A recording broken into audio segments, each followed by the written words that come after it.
ಆಯ್ತು ಆಯ್ತು, ದಯಮಾಡಿ ಬ್ಲಾಕ್ ಅಧ್ಯಕ್ಷರು ಆಚಾರ್ ಭಾಸ್ಕರ್ ಆಚಾರ್, ಸ್ವಲ್ಪ ಬರ್ಕ ಕೇಳ್ಕೊಡ್ಬೇಕು ಬರ್ತೀವಿ. ಆಯ್ತು, ದಯವಿಟ್ಟು ಕೇಳಿದ್ರಪ್ಪ. ಬಾಮ ತಾಯಿ ಸೆಲ್ಫಿ.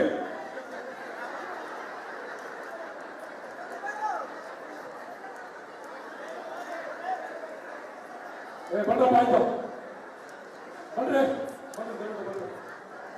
ಪಾಪ ಸಚಿನ್ ರವಿ ಬನ್ನಿ ರವಿ. ಈಗ ನುಡಿದಂತೆ ನಡೆದ ಈ ದೇಶದ ಏಕೈಕ ಮುಖ್ಯಮಂತ್ರಿ ಸನ್ಮಾನ್ಯ ಸಾಹೇಬರಿಗೆ, ಈಗ ನುಡಿದಂತೆ ನಡೆದ ಈ ದೇಶದ ಏಕೈಕ ಮುಖ್ಯಮಂತ್ರಿ ಸನ್ಮಾನ್ಯ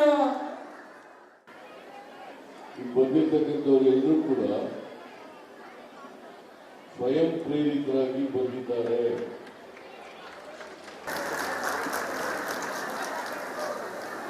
ನೀವೆಲ್ಲ ಸ್ವಯಂ ಪ್ರೇರಿತರಾಗಿ ಪ್ರಚಾರ ಸಭೆಗೆ ಬಂದಿರತಕ್ಕಂಥದ್ದನ್ನು ನೋಡಿದ್ರೆ ನೀವು ಮತ್ತು ನಿಮ್ಮ ಸ್ನೇಹಿತರು, ನಿಮ್ಮ ಕುಟುಂಬ ವರ್ಗದವರು ಎಲ್ಲರೂ ಕೂಡ ಕಾಂಗ್ರೆಸ್ಗೆ ಮತ ಹಾಕಿಸೋದ್ರ ಜೊತೆಗೆ ನಿಮ್ಮಂತನೂ ಕೂಡ ಆಗ್ತಾರೆ ಅಂತಕ್ಕಂಥ ಭರವಸೆ ನನಗೆ ಬಂದಿದೆ.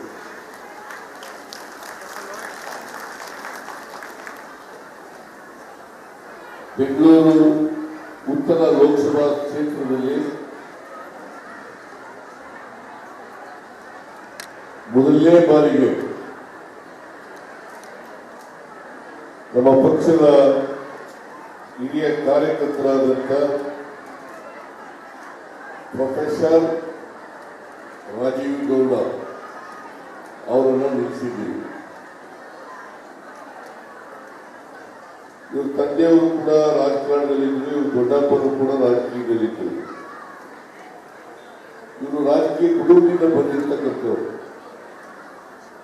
ಎಂ ವಿ ವೆಂಕಟಪ್ಪ ಅಂತ ಕೇಳಿರ್ಬೇಕು, ತಂದೆಯವರು ಎಂ ವಿ ಕೃಷ್ಣಪ್ಪ ಅಂತ ಕೇಳಿರ್ಬೇಕು, ಕೇಂದ್ರದಲ್ಲಿ ಸಚಿವರಾಗಿದ್ದರು. ಎಂ ವಿ ವೆಂಕಟಪ್ಪನವರು ಎಸ್ ಎಂ ಕೃಷ್ಣ ಅವರು ಮುಖ್ಯಮಂತ್ರಿಯಾಗಿರುವಾಗ ಈ ರಾಜ್ಯದ ಸ್ಪೀಕರ್ ಆಗಿದ್ರು ಇವ್ರ ತಂದೆ. ಆಮೇಲೆ 6 ವರ್ಷಗಳ ಕಾಲ ರಾಜ್ಯಸಭೆಯಲ್ಲಿ ಕಾಂಗ್ರೆಸ್ ಸದಸ್ಯರಾಗಿ ಕೆಲಸ ಮಾಡಿದ್ದಾರೆ. ದೇಶದ ರಾಜಕೀಯದ ಬಗ್ಗೆ ಹೆಚ್ಚು ಜ್ಞಾನ ಇರತಕ್ಕಂಥ ವ್ಯಕ್ತಿ. ಅದಕ್ಕಾಗಿಯೇ ಇವರಿಗೆ ಯೋಜನಾ ಸಮಿತಿಯ ಉಪಾಧ್ಯಕ್ಷರನ್ನಾಗಿ ನೇಮಕ ಮಾಡಿದ್ದೆ ನಾನು.